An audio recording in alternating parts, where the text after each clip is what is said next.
isang kanyang sinasabi sa pangailangan, katarungan at kalayaan na pinapakilos ang sambayan ng mga Diyos, makalikasan, makatao at makabansa, panatang makabayan.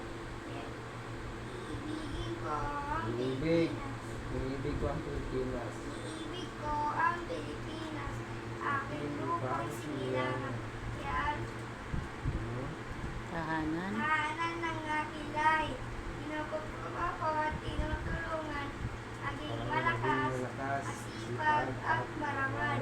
Dahil mahal ko ang Pilipinas, dinilin ko ang payo ng aking mga magulang. Susundin ko ang tuntunin ng paaralan. Tutuparin ko ang tuntunin ng mamamayang makabayan. Ang dilim ko nag-aaral at nagdarasal ng buong katapatan. Iaalay ko ang aking buhay